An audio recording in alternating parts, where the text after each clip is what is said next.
in IT while quietly paying for my sister Laura's rent, her son Tyler's private school, and more. Last Christmas, I arrived bearing gifts and warmth, only to have Tyler shove his plate at me saying, "Mom says you should serve, not eat." Their laughter cut deep. When I walked out, I didn't know I was starting a war over years of financial abuse. Before I continue this painful story, let me know where you're watching from and hit that subscribe button. If you've ever had a family member take advantage of your generosity, you'll want to see how I finally stood up for myself. My family story begins in a small town outside of Boston, where my parents ran a local hardware store that constantly teetered on the edge of bankruptcy. Despite their financial struggles, my childhood memories are mostly warm ones. Dad would let me stack inventory after school, teaching me the value of hard work. Mom always managed to make our small house feel like a home, even when money was tight. Laura came along when I was 3 years old. From the beginning, the dynamic was clear. She was the princess of the family. While I was expected to help at the store, Laura was allowed to focus on dance lessons and social activities. My parents always explained it away. "She's younger, she's a girl, she's more sensitive than you." I accepted these explanations because that's what good sons do. When I was 17, our family faced a financial crisis. The big box hardware store that opened on the edge of town was killing our family business. My college fund, modest as it was, became the sacrifice. "It's just for a little while, Ambrose," Dad promised as he withdrew the $8,000 I'd been counting on. "Once business picks up, we'll pay you back double." That money never returned, nor did the store's prosperity. Instead of attending the state university as planned, I worked day shifts at the family store and night shifts at a gas station. Over 3 years, I took community college classes whenever I could fit them in, eventually transferring to complete my computer science degree. Those years taught me discipline and grit. While friends partied and enjoyed college life, I was debugging code at 3 in the morning after exhausting shifts. My determination paid off when I landed an entry-level IT job at a growing tech company. Through consistent performance and countless late nights, I climbed to senior systems administrator within 6 years. Meanwhile, Laura's path looked very different. Our parents scraped together money to send her to the state university, but she dropped out after 3 semesters, claiming it wasn't the right environment for her creativity. What followed was a series of dead-end jobs and boyfriends who never seemed to last. When she was 26, she met Kevin, a charming real estate developer who drove a fancy car and made big promises. They married quickly, and within a year, Tyler was born. For a while, it seemed Laura had found her fairy tale ending. Kevin's business was booming in the pre-recession housing market, and they lived in a sprawling house with all the trappings of success. Laura frequently reminded us all how well she had done for herself. Then the housing market crashed. Kevin's business collapsed almost overnight, revealing a mountain of debt. Their marriage couldn't withstand the stress, and by the time Tyler was 5, they were divorced. Kevin moved to Florida to escape his creditors, effectively disappearing from Tyler's life and leaving minimal child support that rarely arrived on time. Laura and Tyler moved back to our hometown, wounded and broke. That's when the first call came from my mother. "Ambrose, honey, we need to talk about your sister," Mom said, her voice carrying that tone I'd grown to recognize, the one that preceded a request for money. "She and Tyler have nowhere to go. Your father and I would take them in, but you know our spare room is too small. And Tyler needs his own space. He's a growing boy." I already knew what was coming.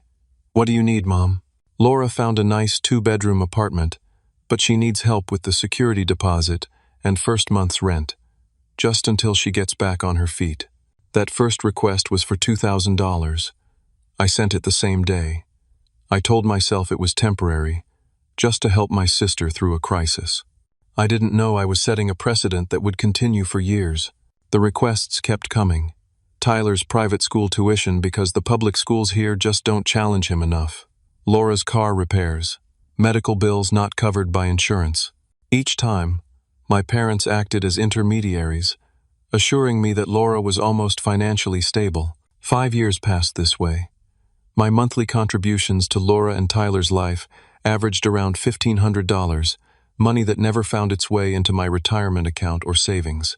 I calculated once that I had given over $90,000 to support them, Whenever I tried to discuss reducing my support, family gatherings became tense, with Laura making tearful exits and my parents pulling me aside to explain how I was the successful one who should help those less fortunate in the family.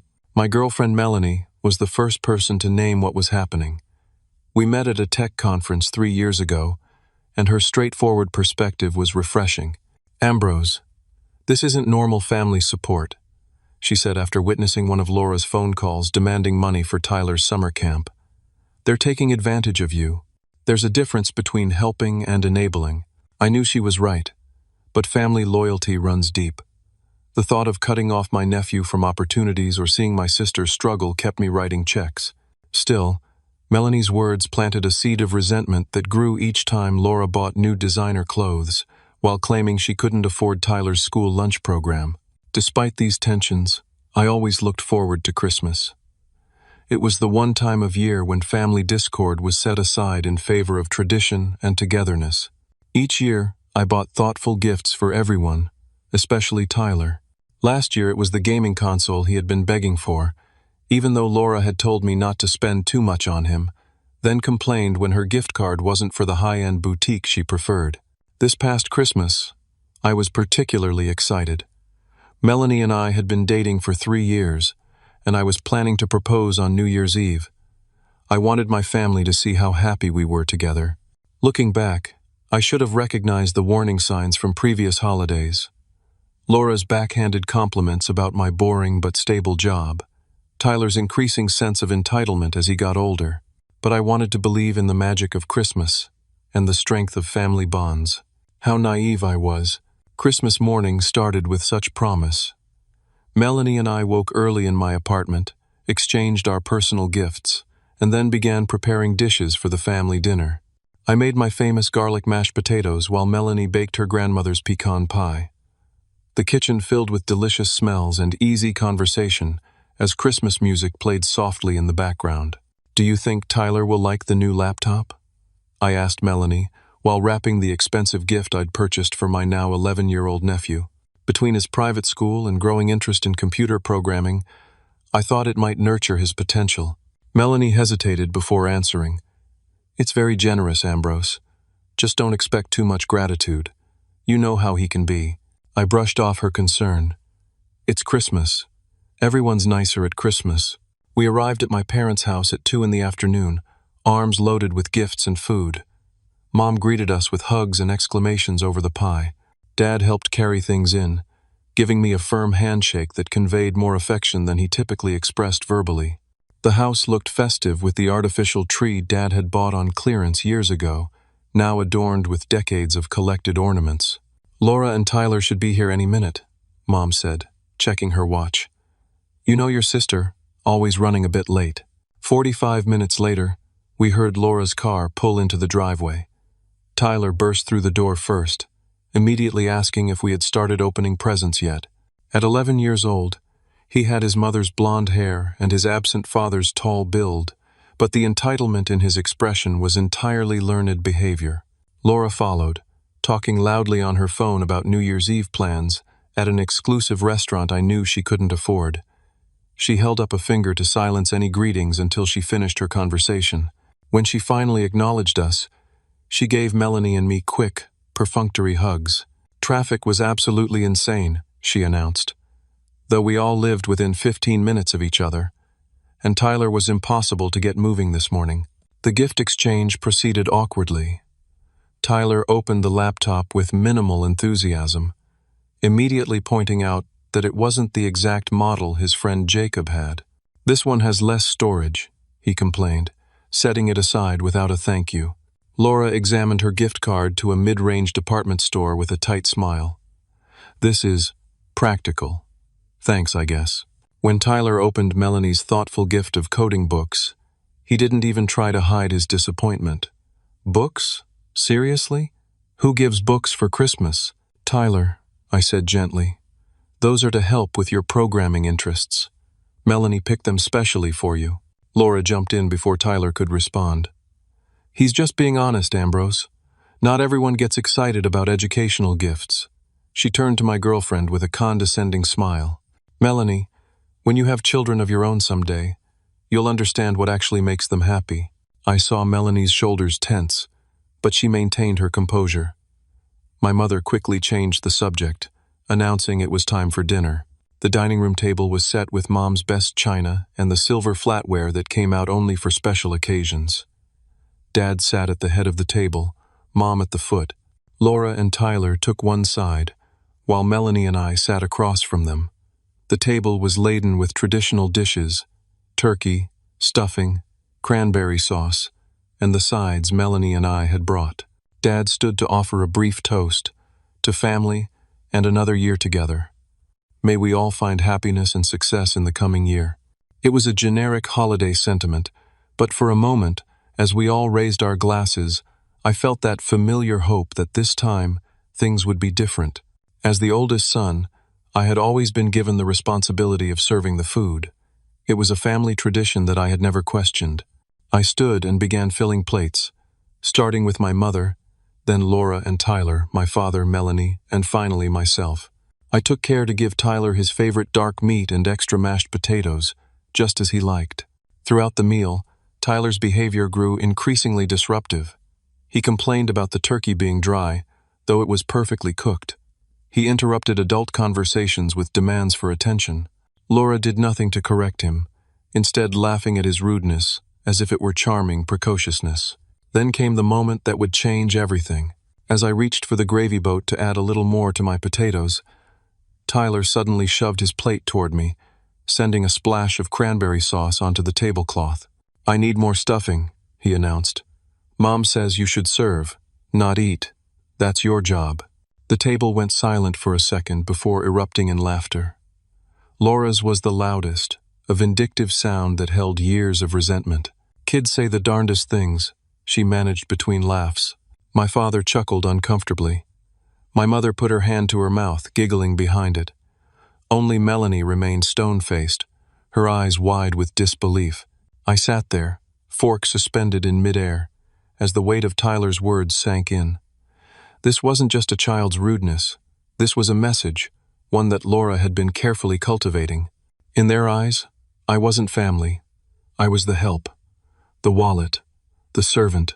I placed my fork down carefully on my plate. The laughter gradually subsided as they noticed my expression.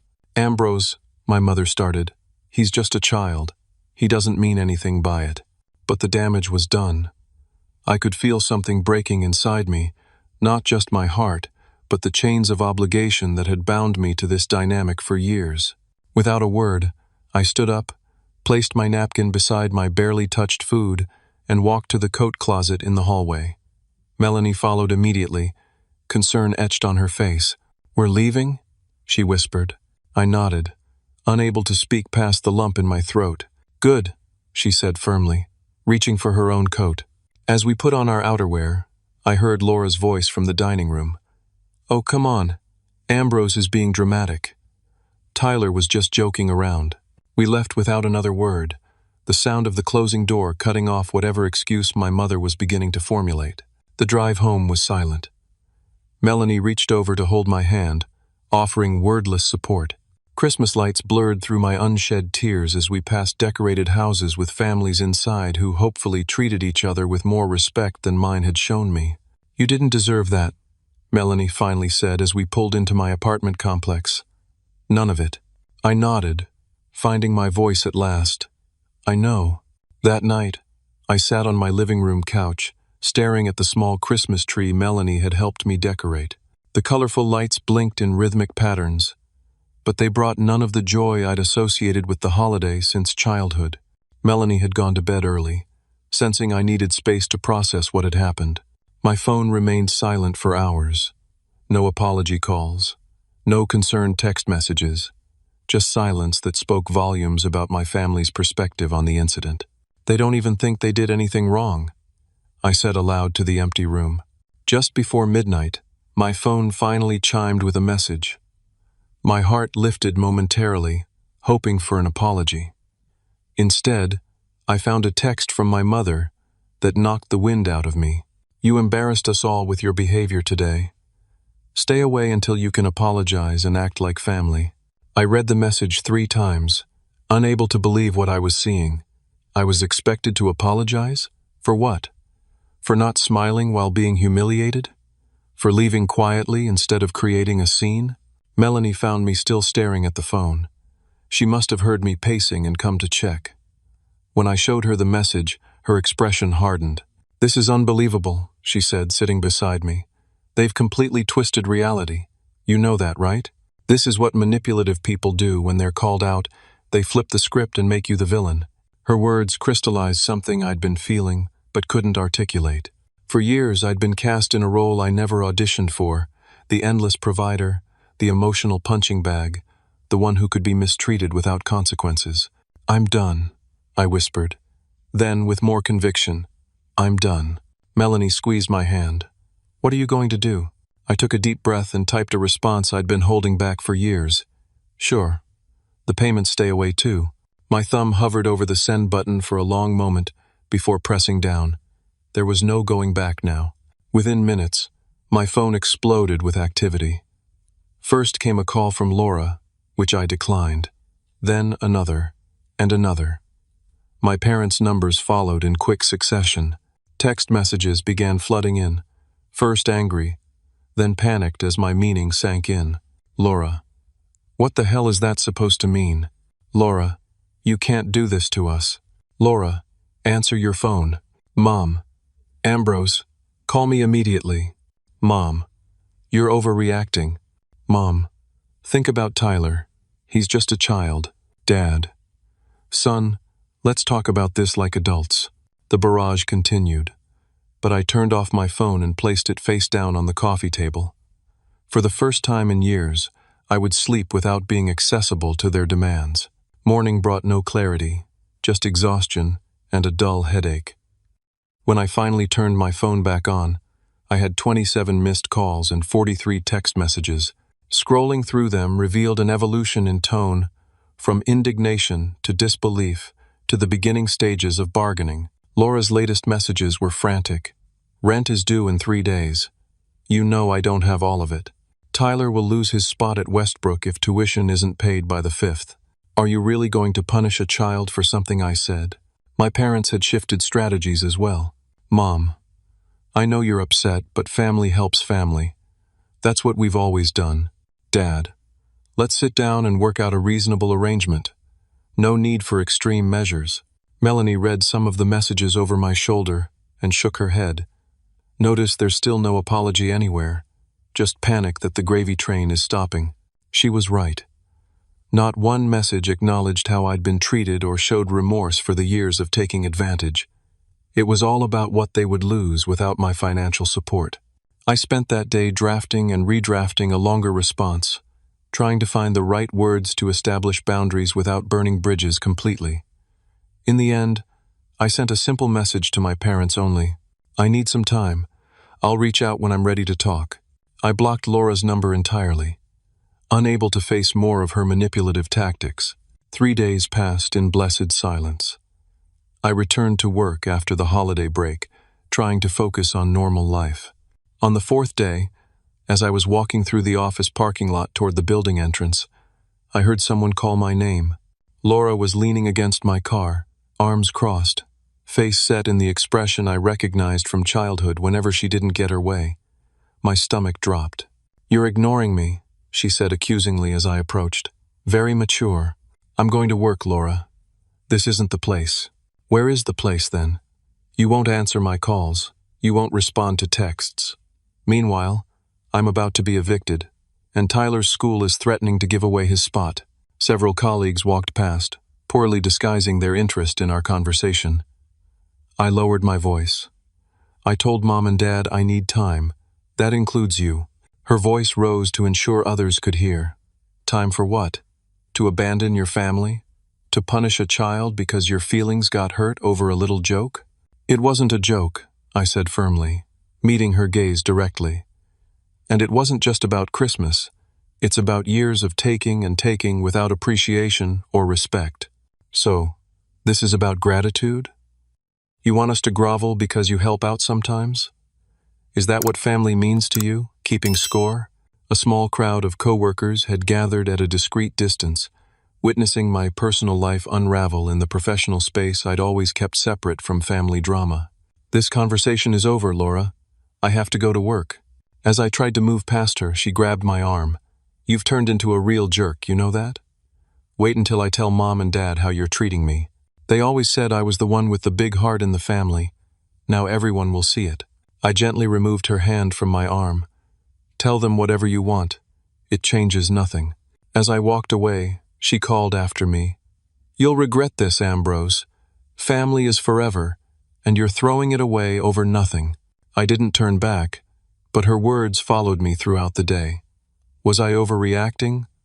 Was I the villain in this story? But every time doubt crept in, I remembered Tyler's face as he shoved that plate toward me, the absolute certainty that he was entitled to my servitude.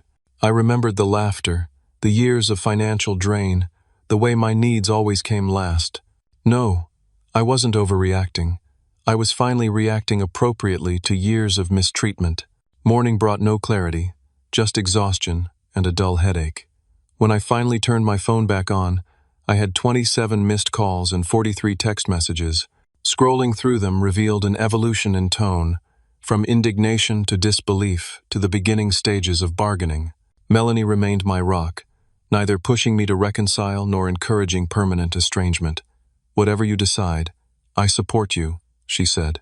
"Just make sure you're deciding from strength, not guilt." On a Saturday afternoon, as Melanie and I were returning from grocery shopping, I spotted my father's truck parked in a visitor spot outside my apartment building. He was sitting inside, hands gripping the steering wheel, staring straight ahead. "Do you want me to stay or give you privacy?" Melanie asked as we pulled alongside. "Stay," I said immediately. "Please." Dad got out when he saw us, looking older than I remembered from just a week ago. His shoulders were hunched, his expression weathered beyond his 61 years. "Ambrose," he nodded, then glanced at Melanie. "Miss Melanie." "Hello, Mr. Sullivan," she replied politely. An awkward silence stretched between us in the parking lot. "Let's go inside," I finally suggested. Once in my apartment, Dad declined coffee or water, perching uncomfortably on the edge of my sofa. His work boots, though clean, looked out of place on my carpet. "Your mother doesn't know I'm here," he began, removing his cap and turning it in his hands. "She's still pretty upset." "About what exactly?" I asked, unable to keep the edge from my voice. "That I left dinner, or that I stopped writing checks?" Dad winced.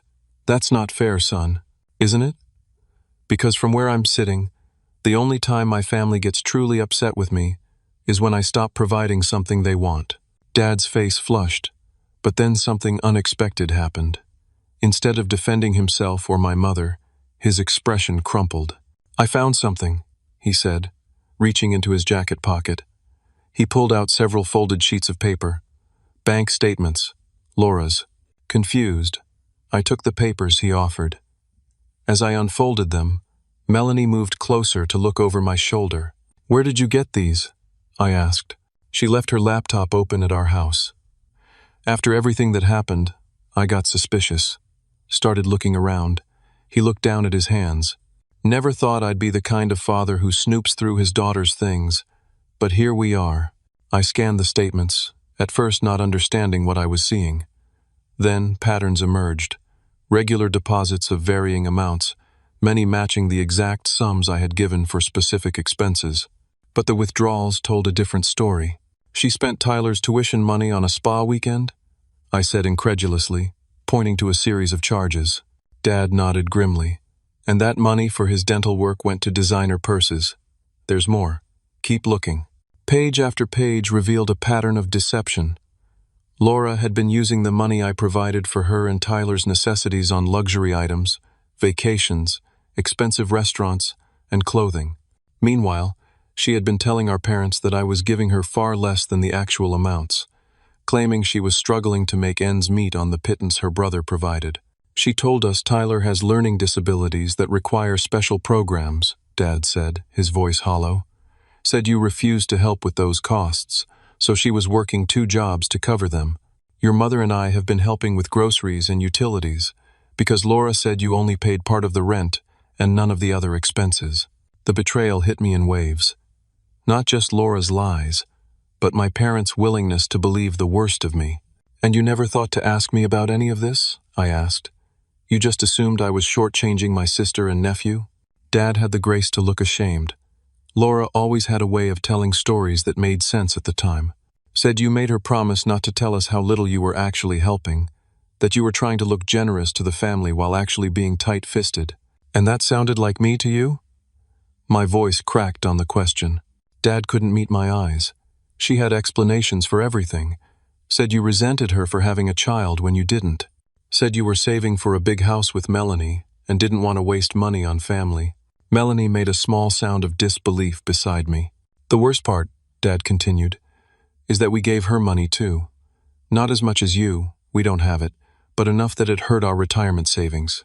We thought we were making up for what you wouldn't provide." I sat back, trying to process it all. "So what changed? Why look into her stories now?" "That Christmas dinner," Dad said. "The look on your face when Tyler said that about serving. It didn't match what Laura had been telling us about you being selfish. And then when you said the payments would stop, the way she panicked. It didn't add up." He leaned forward, eyes pleading. "I'm not asking you to keep supporting Laura. God knows she's taken advantage enough. But your mother and I, we're getting older. The store barely breaks even most months. We were counting on having your help eventually, when we can't work anymore." And there it was. The real reason for his visit. Not just to reveal Laura's deception, but to ensure his own financial safety net remained intact. "So you want me to keep supporting you and Mom, just not Laura?" I clarified. Dad hesitated, then nodded. "We're not like Laura. We wouldn't waste your help." I stood up and walked to the window, looking out at nothing in particular. Behind me, I could feel the weight of my father's expectation and Melanie's concerned gaze. "I need to think about all this," I finally said. "I can't make any promises right now." Dad stood, replacing his cap. "I understand. Just don't punish us for Laura's mistakes. We're still your parents." After he left, I called my financial advisor. It was time to get a clear picture of exactly how much supporting my family had cost me over the years. The numbers were staggering. Beyond the direct payments, the lost opportunity for investment growth meant I had effectively sacrificed hundreds of thousands in potential retirement savings. "You've been financially abused," Melanie said bluntly as we reviewed the figures. "There's no other way to put it." That night, I drafted a lengthy email to my entire family. I detailed exactly how much I had given, where I had been told it was going, and how it had affected my own financial security. I established clear boundaries moving forward. No more open-ended support, no more guilt-based requests, no more being treated as the family ATM. It was the hardest letter I'd ever written, but as I clicked send, I felt something shift inside me. For the first time in years, I was standing up for myself, not just reacting to their needs and demands. Whatever happened next, I knew I couldn't go back to the way things were. 3 days after sending my email, I received a terse message from my mother asking me to come to their house Sunday afternoon to discuss the situation as a family. My stomach churned at the prospect, but I knew this confrontation was inevitable and necessary. "Do you want me to come with you?" Melanie asked as I prepared to leave. Part of me wanted her support, but another part needed to face my family on my own. "I think this is something I need to do myself," I told her, "but thank you for offering." Before leaving, I gathered all the financial records I had meticulously organized over the past week: bank statements, copies of checks, text messages requesting money, and a spreadsheet showing the total amounts given over 5 years. I wasn't going into this discussion unprepared. When I arrived at my parents' modest ranch-style home, 3 cars were already in the driveway: my parents', Laura's, and surprisingly, my Aunt Patricia's, my mother's sister, who lived an hour away. I hadn't expected an audience for this family drama. Mom opened the door before I could knock, her expression a careful blank. "Everyone's in the living room," she said by way of greeting. The atmosphere inside was thick with tension. Dad sat in his recliner, looking uncomfortable. Laura perched on the edge of the couch, arms crossed defensively. Tyler was unexpectedly present, sitting in the corner playing on his phone, occasionally glancing up with curiosity. Aunt Patricia sat quietly in the dining room chair that had been brought in to accommodate the gathering. No one spoke as I took the remaining seat, placing my folder of documents on the coffee table in front of me. "Thank you for coming, Ambrose," Mom finally said, her voice formal as if addressing a stranger. "We thought it was important to clear the air after your allegations." The word choice made my jaw tighten. "They're not allegations, Mom. They're facts, fully documented." I tapped the folder for emphasis. Laura immediately went on the offensive. "So you've been keeping receipts on family help? Who does that? Only someone looking to throw it back in our faces eventually." "I keep records of all my finances," I replied evenly. "That's just responsible money management." "We're not here to attack each other," Dad interjected, throwing a warning look at Laura. "We need to sort this out like adults." I took a deep breath. "I agree. So let's start with the truth. Laura, would you like to explain to Mom and Dad how you spent the tuition money I sent for Tyler last September?" Laura's face flushed. "I don't have to justify every penny to you. Sometimes expenses shift and money needs to be reallocated." "Reallocated to Nordstrom and a weekend at Stony Creek Spa?" I pulled out the bank statement Dad had shown me, along with my own record of the transfer specifically designated for Tyler's fall tuition.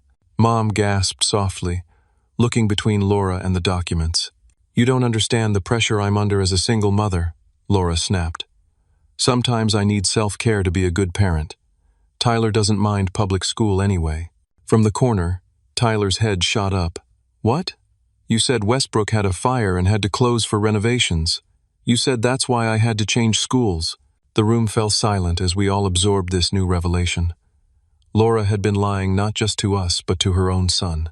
"Tyler, honey, it's complicated," Laura began, but I cut her off. "Actually, it's not complicated at all." I opened my folder and laid out documents one by one on the coffee table. "Here are copies of every check and transfer I've sent for specific expenses over the past 5 years. And here," I placed down another stack, "are the bank records showing where that money actually went." My mother picked up the papers with trembling hands. As she flipped through them, her face paled. "Laura, is this true? All these expenses? Hair extensions? A weekend in Atlantic City?" "Don't act so shocked, Mom," Laura said bitterly. "You and Dad have been helping me too. Did you think your money was only going to bills and Tyler's needs?" "We trusted you," Dad said, his voice low and dangerous. "We've been dipping into our retirement to help you while you've been, what? Living it up on our sacrifices?" "Oh, please," Laura rolled her eyes. "Retirement? The store barely makes enough to keep the lights on. You were going to end up depending on Ambrose anyway. I just cut out the middleman." Her callousness stunned even me.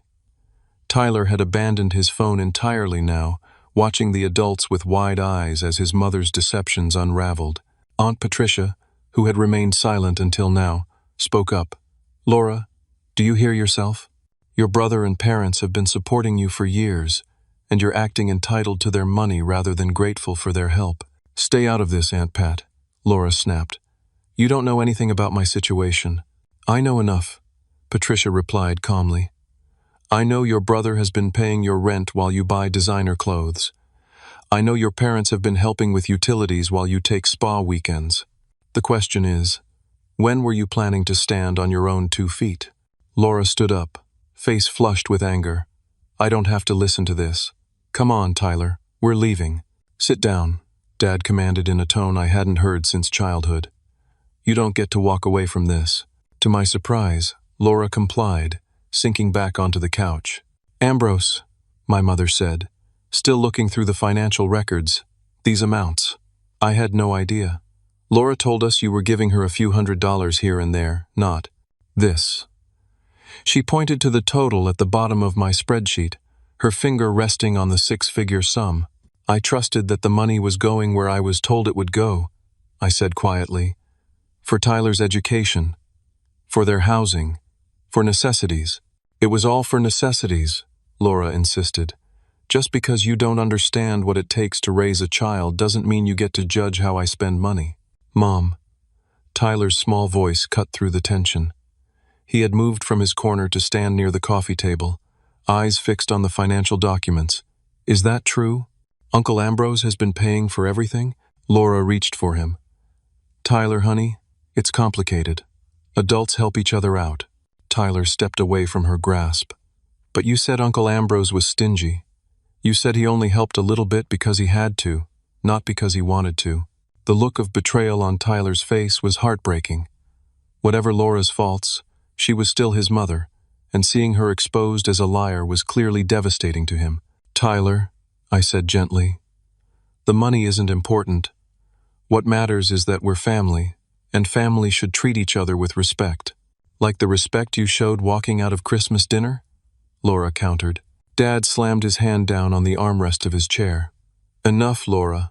After seeing these records, I'm ashamed we didn't stand up for Ambrose at Christmas. That comment about him serving rather than eating, did you put that idea in Tyler's head? Laura's silence was answer enough.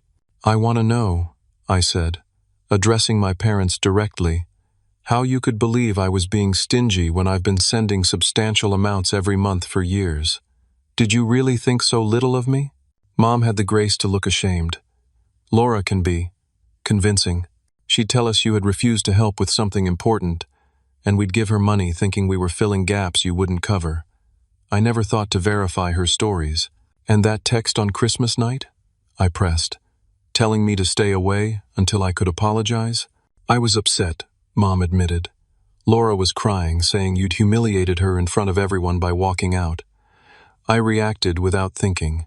Tyler, who had been listening intently, suddenly turned to Laura. Is that why you told me to say that thing about Uncle Ambrose serving?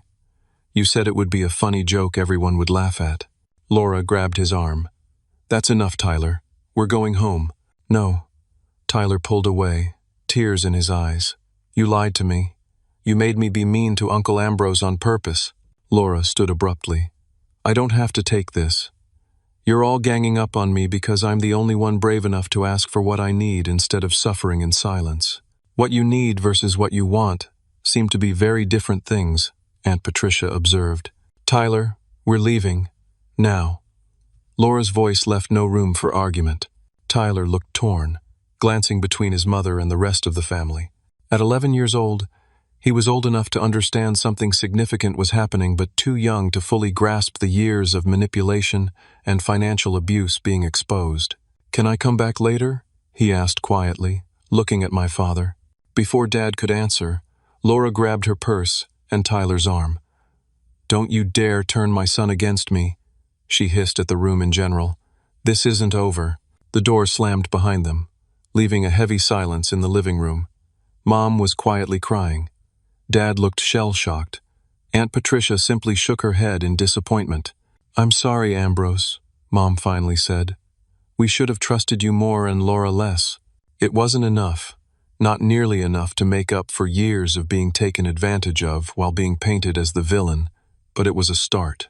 Where do we go from here? Dad asked, suddenly looking every one of his 61 years. I don't know, I answered honestly, but we can't go back to how things were. I won't be Laura's personal bank anymore, and I won't be treated like a servant rather than family. And us? Mom asked tentatively. Your father and I. We made mistakes, believing Laura's lies, but we're still your parents. I looked at them both, the people who had raised me, who had taken my college fund for the family business, who had always expected me to sacrifice for others while demanding little of my sister. There was love there, but also years of enabling behavior that had created this situation. I need time, I said finally, and if we're going to have a relationship moving forward, things need to change. No more asking for money for Laura, no more guilt trips, no more taking my support for granted. They nodded solemnly, and though no firm resolution was reached that day, something fundamental had shifted. For the first time, they were seeing the family dynamic through my eyes, and they didn't like what they saw. As I drove home, I felt neither triumph nor closure, just a weary relief that the truth was finally out, and a tentative hope that maybe, just maybe, something healthier could grow from the ashes of these revelations. 2 months after the family confrontation, winter had given way to early spring.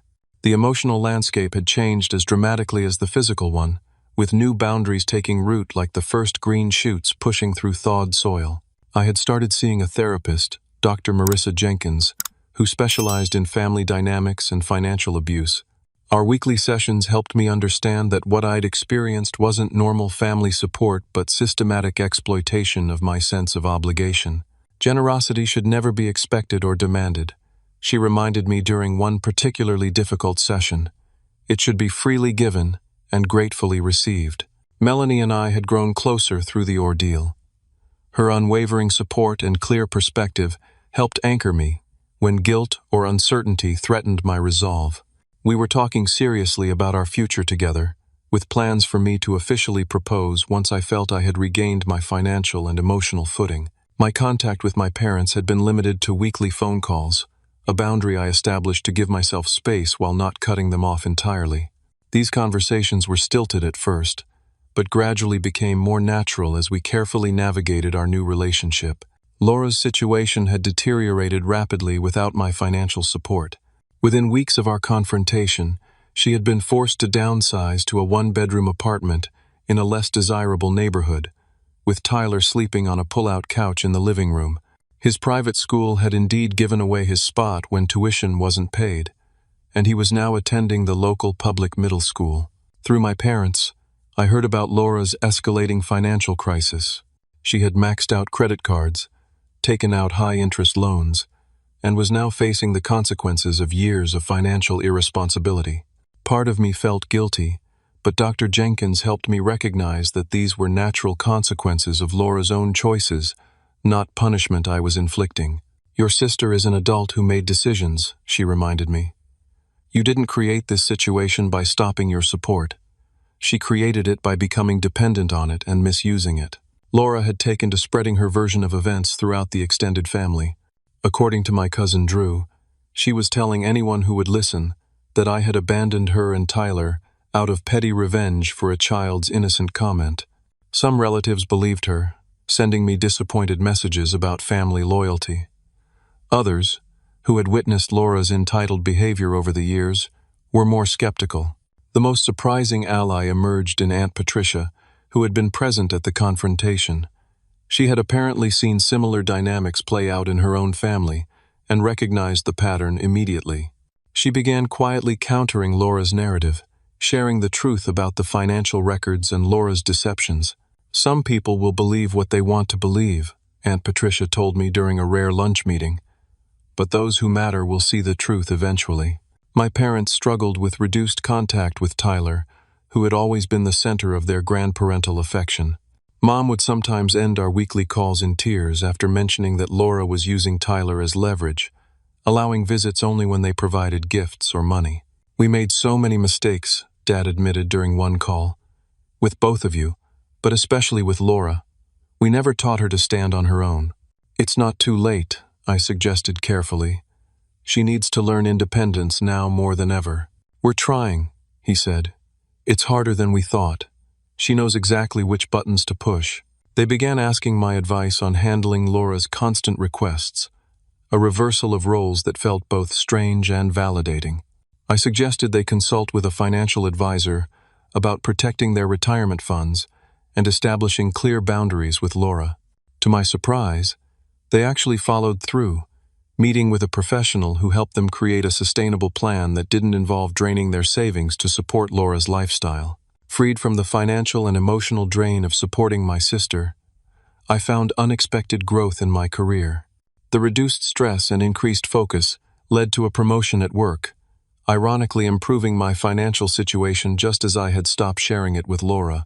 The bitter thought occasionally crossed my mind that if I had established boundaries years earlier, I might have achieved this success sooner.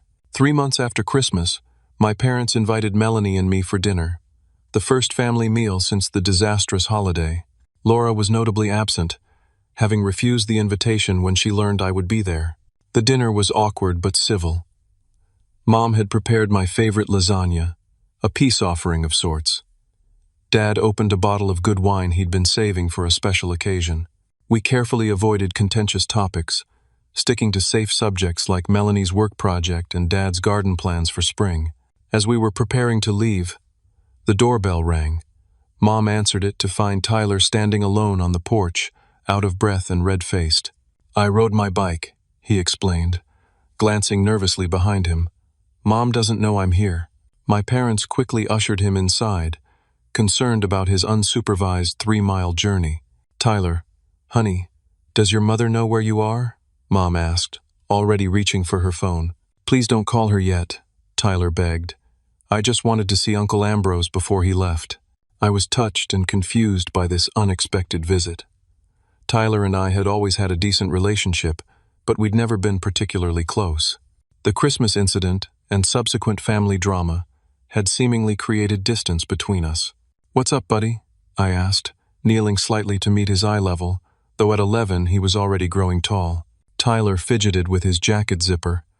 I wanted to say sorry. For Christmas. Mom told me to say that thing about serving, and I knew it wasn't nice, but I did it anyway because I wanted her to be happy with me. The simple apology, delivered with such earnest regret, caught me off guard. Thank you, Tyler. That means a lot. And also, he continued, gaining confidence, I want you to know I really like the laptop you got me. Mom made me act like I didn't, but it's awesome. I use it for my coding projects at school. This admission brought an unexpected lump to my throat. How many other genuine moments had been poisoned by Laura's manipulation over the years? I'm glad you like it, I managed. Maybe sometime you can show me what you're working on. Tyler nodded eagerly. That would be cool. Mom says you're really good with computers. Speaking of your mom, Melanie interjected gently, she's probably worried about you. We should let her know you're safe. Tyler's face fell. She's going to be super mad. Dad placed a reassuring hand on Tyler's shoulder. Let me talk to her. I'll explain you just wanted to visit, and there's no need for her to be upset. While Dad made the call, Tyler asked quietly, Are you not coming to family stuff anymore because of what I said? No, Tyler, I assured him. Adult relationships are complicated. What happened at Christmas was just one small part of bigger issues between your mom and me. None of this is your fault. But Mom says you abandoned us because you're selfish. I chose my words carefully, aware of the delicate position. I helped your mom for a long time because I care about both of you. But sometimes adults need to make hard decisions about how to use their money and time. It doesn't mean I don't care about you. Tyler seemed to consider this. Mom says we had to move because you stopped helping us. Your mom is responsible for her own finances, just like I'm responsible for mine. The choices she makes are hers, not mine. It wasn't a complete explanation, but it was as honest as I could be without disparaging Laura to her son. Dad returned, looking resigned. She's on her way to pick him up. She's not happy. The 20 minutes we waited for Laura were filled with Tyler enthusiastically showing me his latest coding project on his phone. Despite everything, I found myself genuinely impressed with his aptitude and creativity. There was so much potential in him, if only it could be nurtured properly. Laura's arrival was announced by the screech of tires in the driveway. She burst through the door without knocking, eyes wild with panic that quickly transformed to anger when she saw Tyler calmly sitting with me. What is this? She demanded. Tyler, I've been worried sick. How dare you leave without telling me? I'm sorry, Mom, Tyler said, shrinking back. I just wanted to see everyone. Get in the car. Now. Her tone left no room for argument. As Tyler gathered his things, Laura turned her fury on me. I suppose you think this is funny? Encouraging him to sneak around behind my back? I had nothing to do with Tyler coming here, I said evenly. But I'm glad he did. He's welcome to visit me any time. That's not your decision to make, she snapped. I'm his mother. I decide who he spends time with. Laura, my mother interjected. Tyler just wanted to see his uncle. There's no need to make this into a bigger issue. Of course you'd take his side, Laura said bitterly. Everyone takes Perfect Ambrose's side now. Tyler reappeared, looking miserable. I'm ready, Mom. Laura grabbed his hand, pulling him toward the door. We're never coming back here, she announced dramatically. You've all chosen sides, and it's clear where your loyalty lies. After they left, we stood in stunned silence for a moment. That poor boy, Melanie finally said. My mother wiped away a tear. We should have done better by both our children, she said softly. Especially Laura. Maybe then she wouldn't be this way. There was nothing to say to that. The damage had been done long ago, through years of different expectations and enabling. All we could do now was try to move forward with greater awareness and healthier boundaries. As Melanie and I drove home that night, I realized something important. Despite the pain and conflict, I felt lighter. The burden of resentment I'd carried for years was beginning to lift. I wasn't responsible for fixing Laura or making my parents understand. I was only responsible for my own choices and boundaries. For the first time in my adult life, that felt like enough. 1 year after the Christmas dinner that changed everything, I stood in my parents' kitchen, helping my father prepare the turkey, while Mom and Melanie worked on side dishes. The engagement ring on Melanie's finger caught the light as she chopped vegetables, a constant reminder of how much had changed in 12 months. I had proposed on her birthday in September, after careful financial planning that ensured we were starting our life together on solid ground. Without the drain of supporting Laura, I had been able to save for a modest but beautiful ring and begin building a down payment for our future home. "Ambrose, can you check if that timer went off?" Mom called, her hands deep in pie dough. The easy domesticity of the moment struck me, how different it felt from the tension-filled holidays of previous years. My relationship with my parents had slowly healed over months of honest conversations, boundary setting, and mutual effort. They had come to understand the harm caused by years of unequal expectations between Laura and me. And while they couldn't undo the past, they were committed to a healthier future. Laura's journey had been more complicated. The first 6 months after our confrontation were marked by escalating hostility. She refused to speak to me directly, communicating only through increasingly desperate demands relayed by our parents.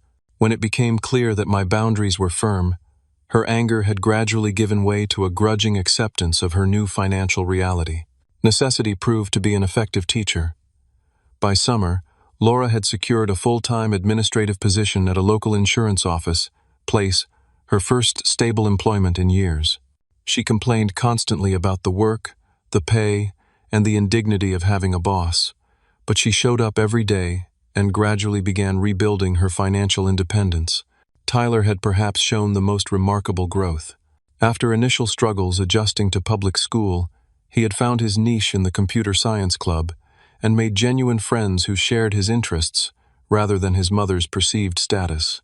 Our relationship had strengthened through occasional weekend visits that Laura reluctantly permitted, during which I mentored him in coding projects and provided the male guidance his absent father had never offered. The doorbell rang, interrupting my reflections.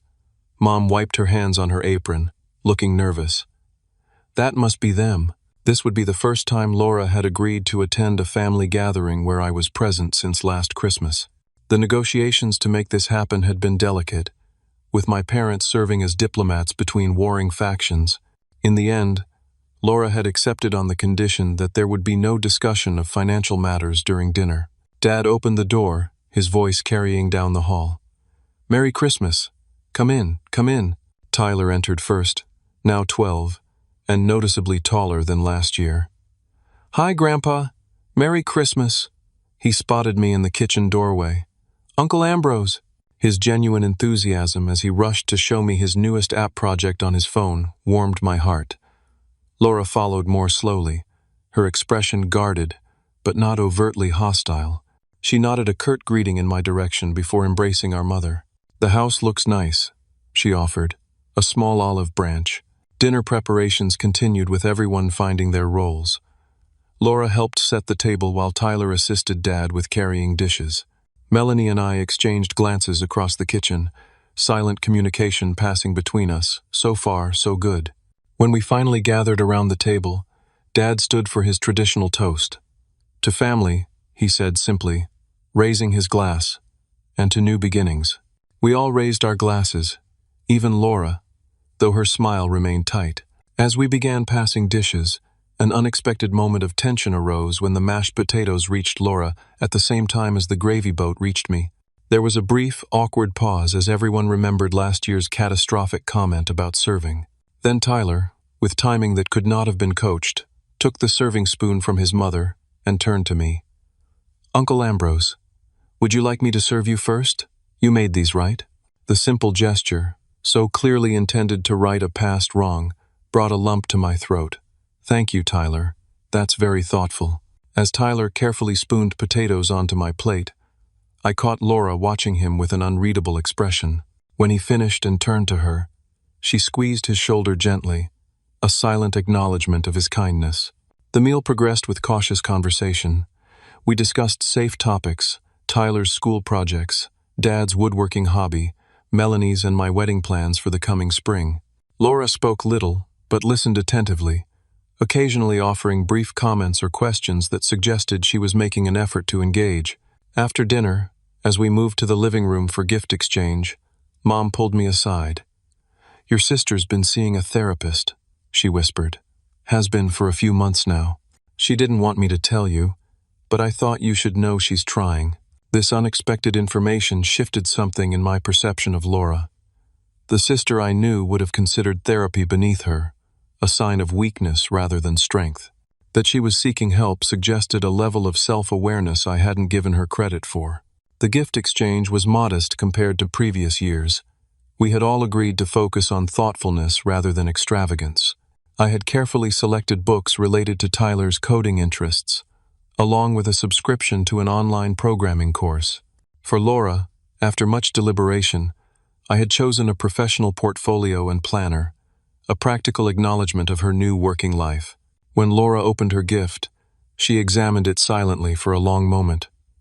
"This is actually perfect for my job," she finally said, meeting my eyes briefly.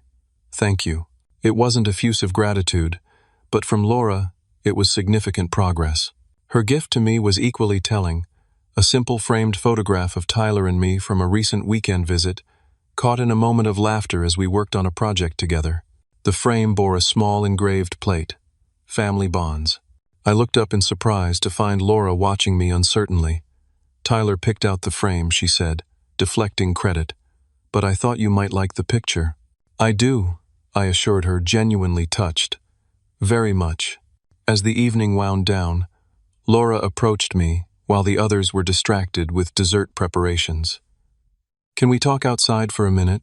she asked, already reaching for her coat. On the front porch, away from family ears, Laura hugged herself against the December chill. "I'm not going to apologize," she began bluntly. I braced myself for confrontation, but she continued in an unexpected direction. "At least, not with words. They seem inadequate, and honestly, I'm still working through a lot with my therapist about why I did what I did." She looked out at the darkened street rather than at me. "But I want you to know, I'm trying to be better. For Tyler. For myself." "That's good to hear," I said carefully. "My therapist says I developed unhealthy patterns because I was always rescued from consequences." A hint of her old bitterness crept in. Apparently being the favorite child isn't as advantageous as it seemed. "We were both damaged by those dynamics in different ways," I offered. She nodded slowly. "Maybe so."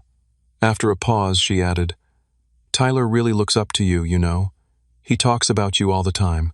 The responsible uncle who works with computers and always keeps his promises." The implied comparison to herself hung in the air, but for once, Laura didn't seem resentful of it. "He's a great kid," I said sincerely. "You've done some things right." A ghost of a smile crossed her face. "One or two, perhaps." She straightened, signaling the end of our conversation. "Anyway, I just wanted you to know I'm working on things. It's going to take time." "Time is something we all have," I replied. As we rejoined the family inside, I felt a sense of closure that had eluded me for the past year. Not everything was resolved, perhaps it never would be completely, but we were moving forward rather than remaining trapped in old patterns.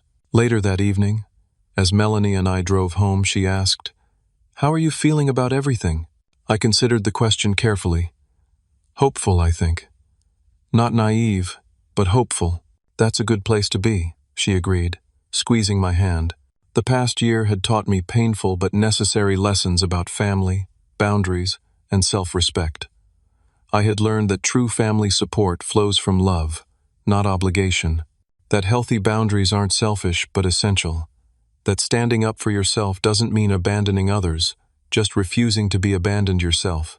Most importantly, I had learned that it's never too late to change destructive patterns, to heal old wounds, and to build something better from the rubble of broken expectations. As we pulled into our apartment complex, I thought about the journey ahead: marriage to Melanie, building our own family, continuing to navigate the complicated relationships with my parents and sister. None of it would be perfect or easy, but for the first time in years, I felt equipped to face those challenges with integrity and strength. Have you ever had to stand up to family members who took advantage of your generosity? How did you handle it? Share your story in the comments below, and let me know if you think I made the right choice by finally setting boundaries. Don't forget to like, subscribe, and share this video if it resonated with you. Thank you for listening, and remember, sometimes the greatest act of love is having the courage to say no when necessary.